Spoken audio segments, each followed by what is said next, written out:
What is up? I am back with another Diamond 1 deck profile. This time I played Marincess. This was a tougher climb than with other decks because this is a totally different style of deck than what I'm used to. It's a lot more slow and grindy. It doesn't OTK like Drytrons, Autoemancipators. It's very different, but it is definitely a fun deck that I would recommend trying out. And yeah, I will get into the deck profile. And now into the deck profile, I decided to play a clean 40 cards with this deck. It allows me to have a lot more consistency while still seeing outs to max C, for example, and a good balance of starters to and extenders and hand traps and other staples. So I prefer to have it at 40.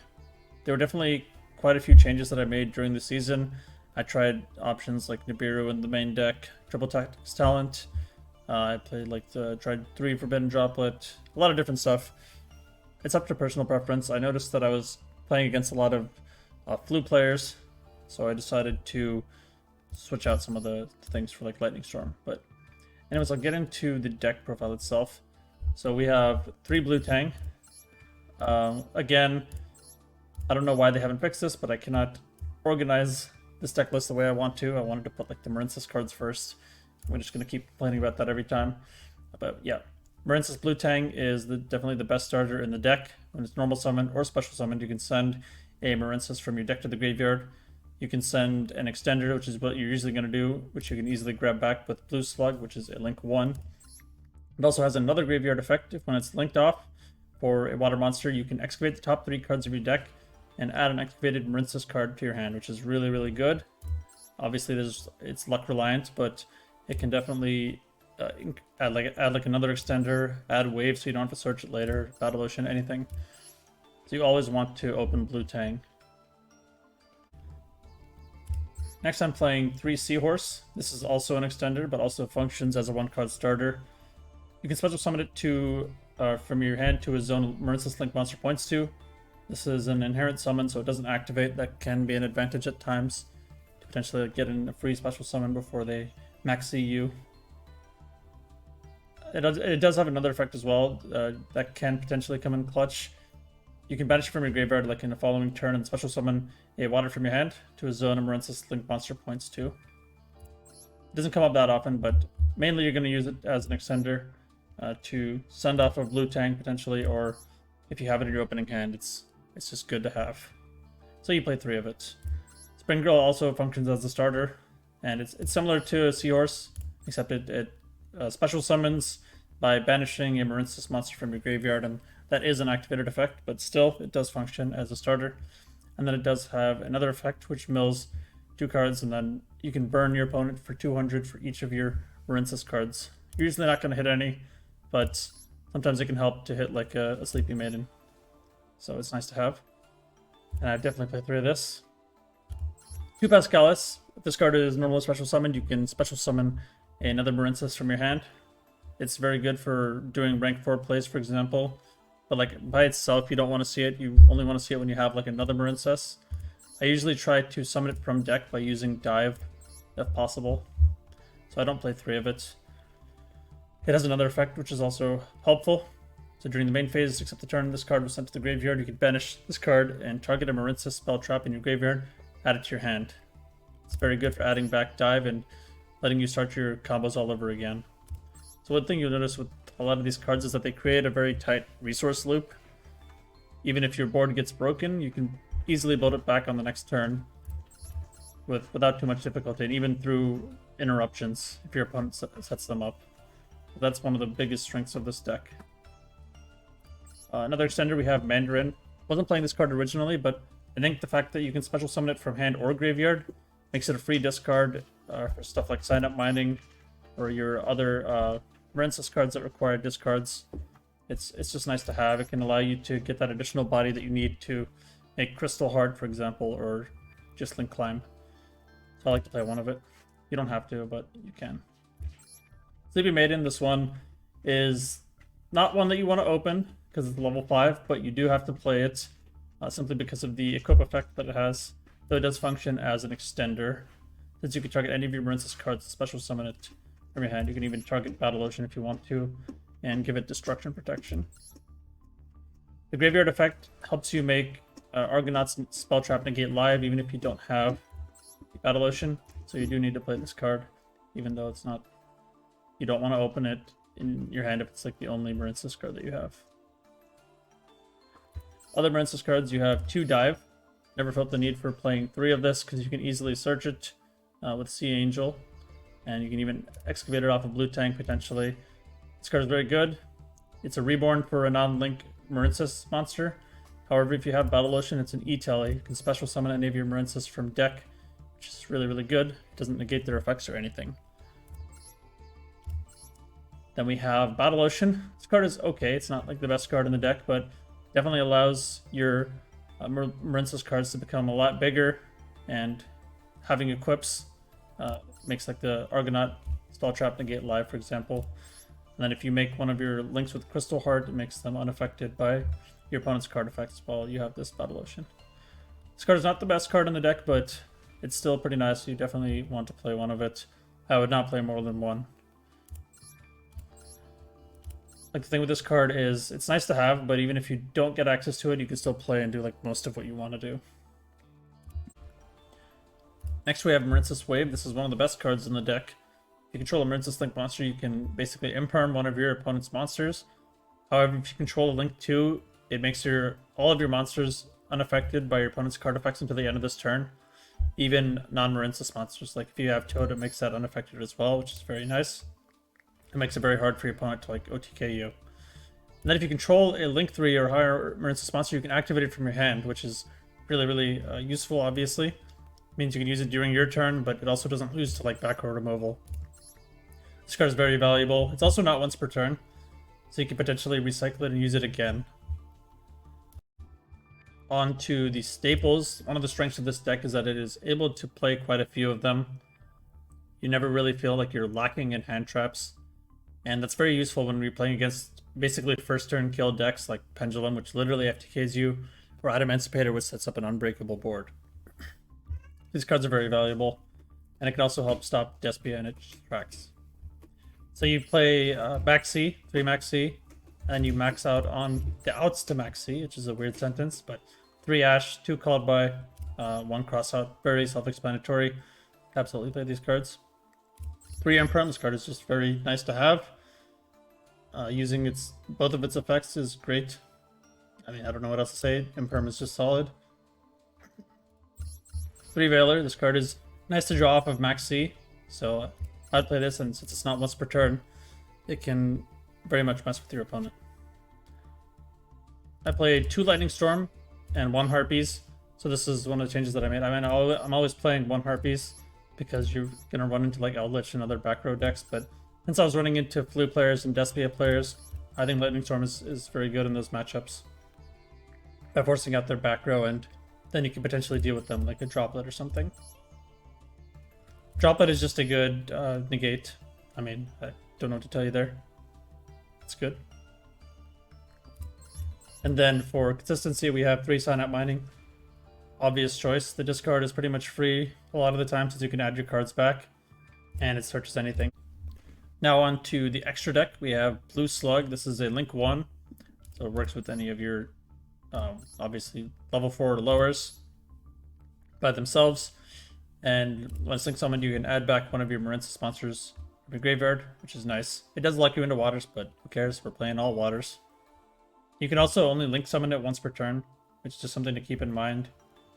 You usually don't need to, but it may potentially come up. And we have 2 Marincess Sea Angel.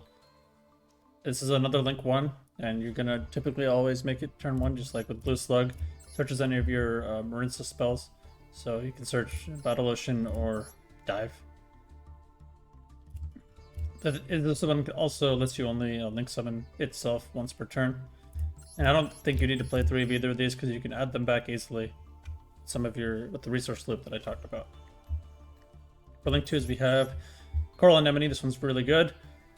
It can reborn any of your water monsters with 1500 or less attack to the zone of points. So you do need to be careful with the zones for this one. You need to leave at least the left zone open, like if you summon it in the main monster zone, or not have the down zone blocked. It also locks you into waters, but again, who cares? Then the floating effect is also extremely good if it's sent from the field to the graveyard, which means not just from the like monster zone, even if it's sent even if it's equipped to one of your link monsters and sent from the field to the graveyard, you get the other effect. So lets you add back any of your Marincess cards from graveyard to hand. Very, very good. And again, I don't think you need to play more than 2 of this. Then we have Crystal Heart. This card is okay. It's not that great, but I do find that it does come up sometimes, like forcing out Nibiru and some of your opponent's interactions. It makes your Marincess unaffected by card effects when you have Battle Ocean up. So it's like nice to have. I would play 1 of it. Definitely not more than 1. You don't have to play it, but I don't think there's anything better that you could put in this spot. We have Splash Mage. Not a Marincess card, but it's a water Cybers. So it's a very obvious choice. It does lock you into Cybers monsters, so you cannot go for like Bahamut, Kraken, or Toad afterwards, so just keep that in mind. But you can do all of your other stuff because everything else is Cybers. Marincess Marbled Rock, this one is very good. It can add back any of your Marincess cards. It does come up, for example, if you mill your Marincess Wave or just want to apply further pressure. It's just nice to have. The other effect doesn't really come up at all, but it's an effect that exists. So I would not play more than 1 of this. Coral Triangle, this is your way of searching the Marincess Wave, since it searches a Marincess Trap. There are other Marincess Traps, but they all suck. Marincess Wave is really good though, so you play that. It does have another effect, which is also very valuable. Another way to keep the resource loop going. If only your opponent controls a monster, you can banish it and summon water link monsters from your graveyard whose combined link ratings equal exactly 3. So you can summon like Anemone plus Sea Angel, for example, and then keep going from there. It's very nice to have on the crackback. Now for link 4s, we have Marincess Great Bubble Reef. This one is a big beater, but it also allows you to basically draw a card every standby phase, which can, since you're playing a lot of hand traps, is very valuable. You want to draw into like Maxi or Ash during your opponent's turn. And then it keeps getting attack every time monsters are banished face up, so it can get really big. It has another effect which is also great. You can send a water from your hand to the graveyard and special summon one of your banished Marincess monsters. So one thing you may want to do is like banish Argonaut with Spring Girl and then bring it back with Bubble Reef, so you have both on board. Our other link 4 is Marincess Aqua Argonaut. This card is very good, and it's what you always want to try to end on turn 1. I know some players, if you play online, they'll try to end on like Bubble Reef with made by Crystal Heart, but that's just kind of bad, honestly. I'd rather have Aqua Argonaut because it's actually a spell trap negate while you have a Marincess equipped to it. So you will need to either have this up or equip something to it with Maiden, but once you do, you can use the effect to negate a spell trap only during your opponent's turn, unfortunately, but that's fine. And then you special summon one of your equipped monsters. It also has 2 other effects. So one of them is you can target 1 water monster you control and 1 card your opponent controls, return them to the hand. This is not a quick effect, unfortunately, but still it's very good for forcing out interruptions, especially on like turn 3 onwards. It's nice to have. And then it has even one more effect, which nobody reads for some reason. It's that while this card is in your extra monster zone, your opponent's monsters cannot attack with any monsters, or they cannot attack any monsters except this one. Something that I saw surprisingly a shocking amount on ladder is when I had like both Totally Awesome and Argonaut on board. My opponent they wanted to beat over Toad, so they'd go straight to battle phase and just like drag their mouse towards Toad, but the arrow would go right to Argonaut because they can only attack this. And then since this has more attack and it was boosted by Battle Ocean, they crashed into it and then like scooped immediately after. So nobody reads this card, which is an additional bonus, but yeah, aside from that, it's still a very solid card. You can also make it with just water monsters.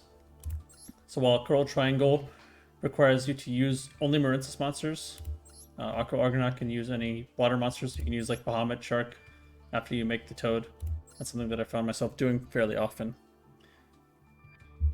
And again, I wouldn't play more than 1 of this since you can get it back easily, like I said, off of Bubble Reef or just add it back to the extra deck.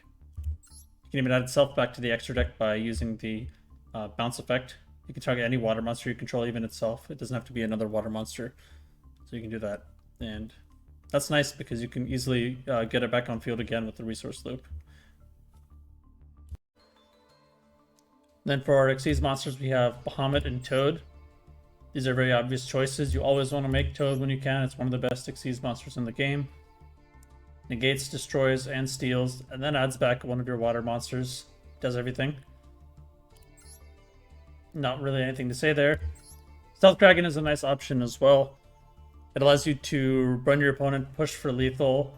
Then the fact that it makes all of your opponent's monsters water can definitely screw with some decks that rely on like having other attributes on field besides water. So Stealth Dragon is a nice option as well. And with that, we can start to go into some replays so you can see how the deck plays.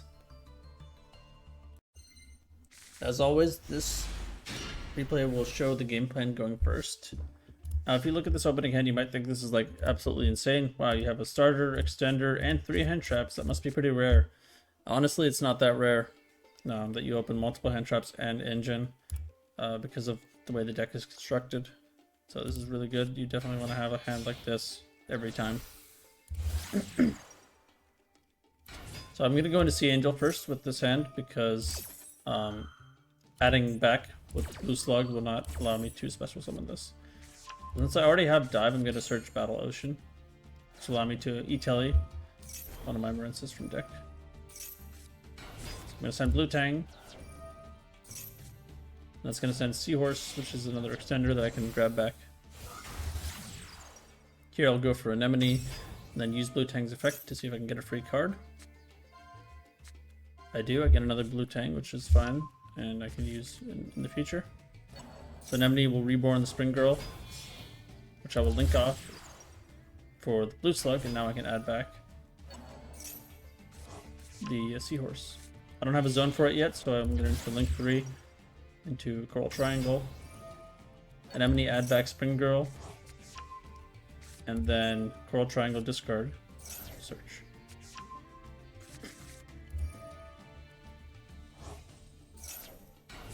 Then Spring Girl again, Argonaut, and then since we have the field spell, we can equip to it. So this doesn't look like much, but it's still pretty hard to out. Spell Trap, negate, guaranteed follow-up, imperm that makes it invincible, well, unaffected by card effects, I mean. And then 3 hand traps on top of that. So my opponent goes for a relatively lackluster board, but this is just to showcase what you're trying to end on if you can. With like an average hand. And so it's obvious that my opponent has blackout, so he's just going to do that. He just called by on the triangle. But now you can see the resource loop. So Anemone gets sent from the field to the graveyard, so I can add back Dive. Now I have Scalus. I can special summon another one for hand. And since I have plays with Dive, I'm going to go into Toad to play around Nibiru or anything like that.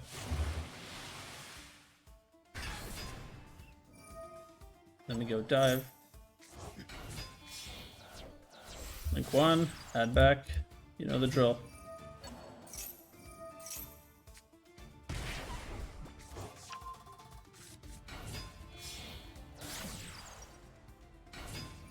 I'm gonna go to Sea Angel, search in the Dive. For, again, follow up. I'll go to Splash Range since I already used Anemone. Then Marble Rock, which allows you to add back the Argonaut, and then I make it again.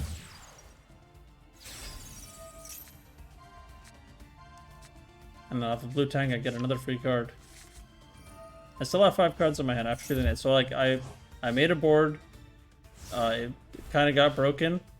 I built it back again, and I still have all of these cards. Not many decks can do that.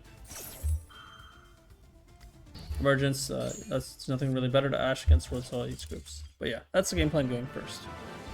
Grind, grind, grind. And for the game plan going second, I will show one of the clips from my stream. I didn't have any good ones that were saved. This one is on my stream, which you can see in my channel. Playing against Despia going second. This can be pretty tough, this matchup, but I opened multiple hand traps like I told you. It's not that rare to open multiple hand traps plus full combo.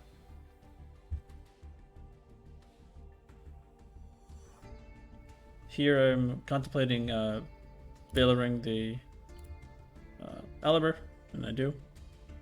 Because I have Ash for the Branded Fusion regardless. He tries to dodge it with Branded Red. Again, since I still have the Ash, I'm going to Imperm the Aliber.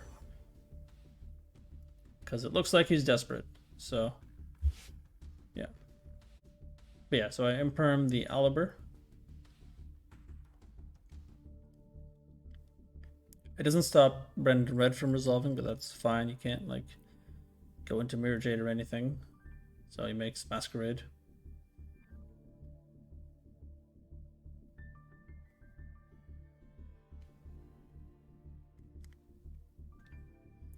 And he adds Adlib. Unfortunately for him, since I use multiple hand traps like that, he doesn't have a way to activate Branded Red. It's not live. He has no Despias in his graveyard. So here I was thinking about whether I should discard Ash or Called By, neither of which I want to discard. But since the Branded Red is not live, figured might as well discard the Called By.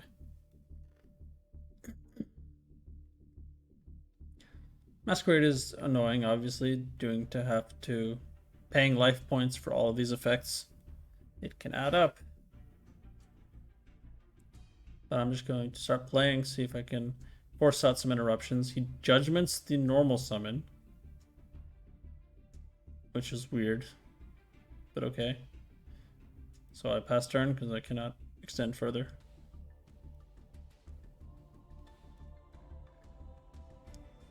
And here goes for Banded Opening.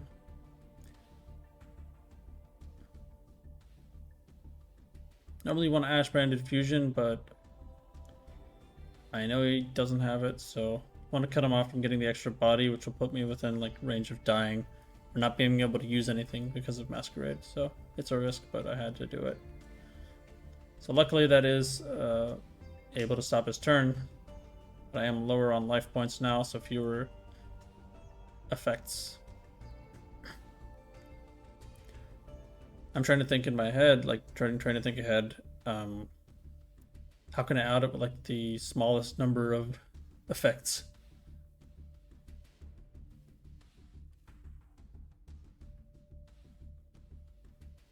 Go for Blue Slug.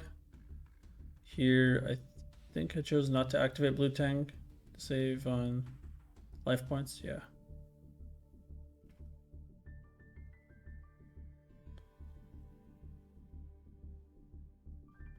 And he droplets this, which is good news for me because now he pretty much wasted that. Now I know he has nothing else at the moment. Obviously I cannot kill because this deck does not do that, even though he's at 4,000. That's a pretty big weakness of this deck. Sometimes when your opponent like activates Max C and you can't negate it during your turn, it sucks that you can't kill them. It really sucks, and you might lose because of it.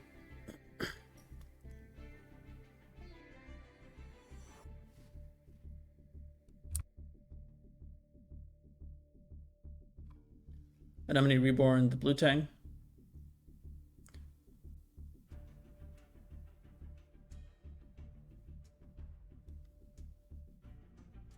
I got a few more activations left, like 3 more. So I got to use them wisely.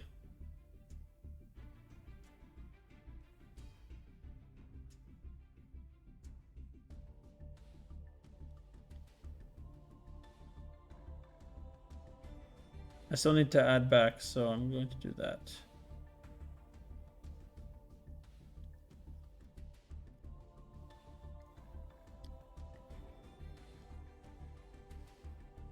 And I'm deciding what to add back. The thing with this deck is you cannot afford to misplay, like, at all.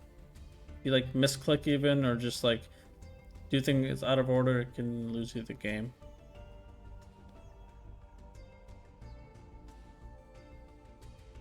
Thinking about trying to potentially making Argonaut to bounce it back, but I would need 1 more body on board to be able to do that. So I use Mobile Rock, add back, reborn 1 more.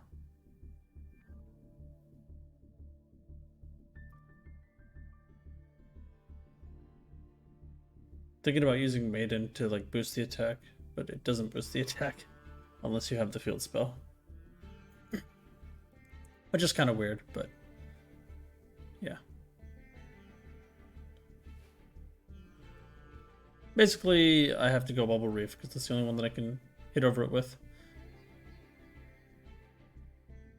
And here I do activate Blue Tang because, I mean, whether I have 700 or 100 life points, I don't think that's going to make a difference, but the extra card could, and yeah, it's Battle Ocean, so that's pretty good. I'm going to hit over the Masquerade. It will be able to come back, but it's not considered to be fusion summoned, so I will not have to pay life points for effects. And if it does come back and leaves again, then that will boost my Great Bowl Reef. So I use Maiden here because I just want to give it additional attack. I think it will matter potentially due to the deck that he's playing. I could use the effect to reborn one of my banished, but that would just be risky. Again, I'm at 100 life points.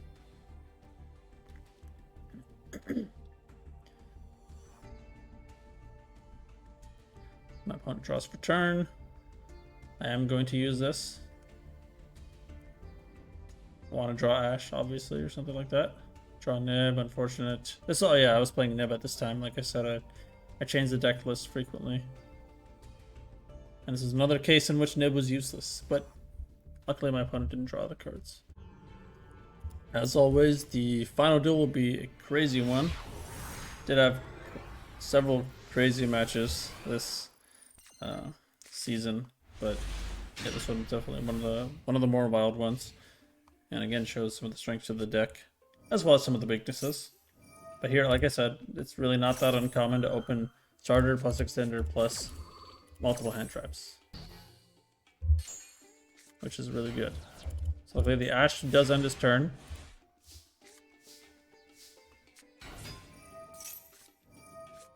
Unfortunately, he has Maxi, and I'm not able to stop it from resolving. This puts me in a very awkward position, because like I could keep playing, but I know I can't kill him, and he's going to draw a bunch of cards and then kill me next turn. But since I do have Impermanent Veiler, I'm not feeling too bad about that. It's going to be pretty hard for him to play through it. Here's Tragedy, set Branded Fusion. Branded Fusion. Rebellion. Okay, so he sent Comedy, which means my Veiler or Imperm will be useless. But it's not completely useless, I'd say. I can still force it out, which forces him to use Comedy's effect. And because of that, it's not in the graveyard, which means he cannot use Branded in red at the moment. Or he can, but once he gets rid of the Albaz, he cannot. Because he needs the Despian Grave or Albaz. He doesn't have Mirror Jade, he activates it, there's no point in negating this.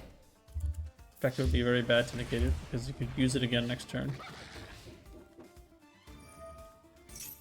So he sets Branded in red, which is not live, because this is not in the graveyard.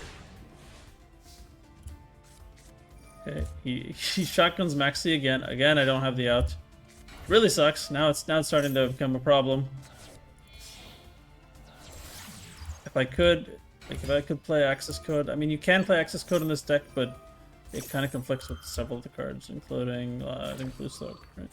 Can't special summon for the rest of this turn except water. Yeah. So I think it's pretty rare that you could even make Access Code.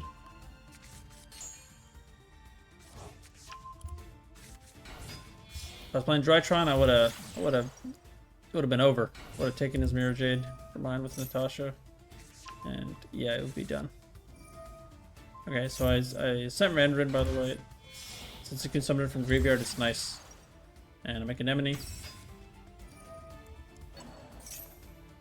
Oh yeah, I didn't stop playing at this point because I know he has Branded in red.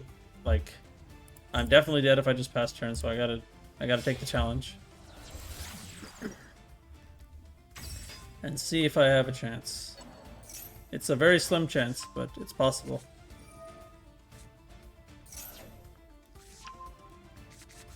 Go into triangle, try to make it like a towers kind of.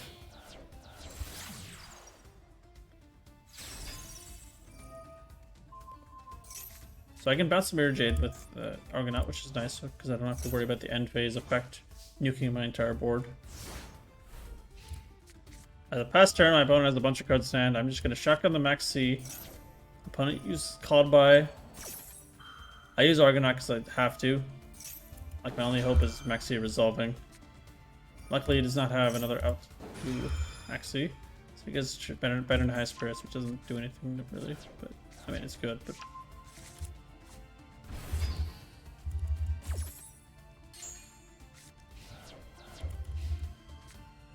okay, so he goes Albion. Normal Summon Aliber. Not gonna bother. I probably should have remembered him this, but like, I don't know if it would have mattered. Anyways, he uses the trap to grab back Banded Fusion. You activate the Lost. Okay, so here's like some matchup knowledge with this deck. So if he activates Branded Lost, and then he activates Branded Fusion, and then he Fusion summons, I won't be able to activate anything when the monster is summoned because the Branded Lost. And he can use Priority if he knows how to use the toggle button to activate Mirror Jade and banish one of my monsters. So I actually have to use this here because I will not get a chance to use it later. So even though waving the Aliber did nothing, I should have done it earlier, obviously, when he activated Aliber, but, you know, mistakes were made. Now my opponent's a little scared, at least, because I did resolve Max C. So he could walk into a nib if he overextends too much.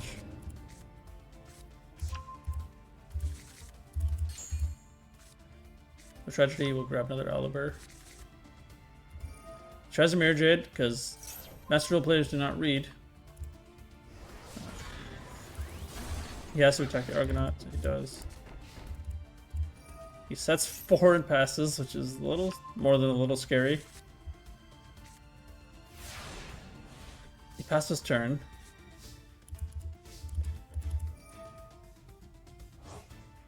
So I use the Seahorse's other effect to special summon a Marincess from hand. He has another Maxi. Ugh. Can we just please ban this fucking card? It's such bullshit. Anyways, special summon tank, again, like, I literally have no choice. I have to take the challenge and by some miracle maybe try to pull off a win. I go to Marble Rock. I do have a lot of gas, which that's good. Yeah.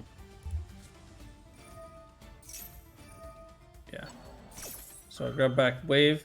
That can force out an interruption. Because I will be able to make my stuff invincible. I activate Max C myself, he Mercurius it.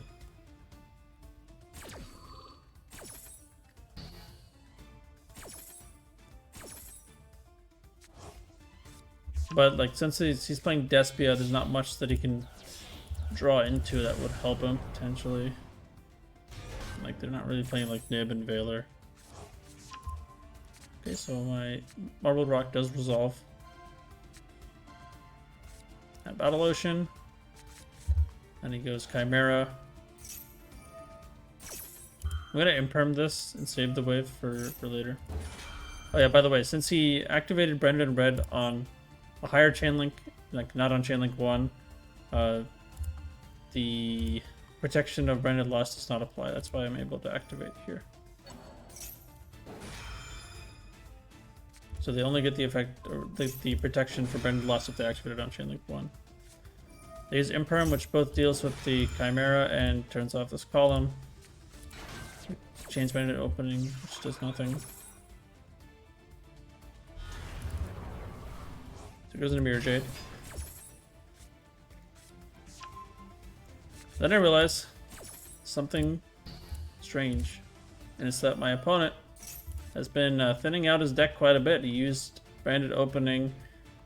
He's still searching. He has no concern about the number of cards left in his deck, but I see with all the guess I have, maybe I can special summon 10 more times or so.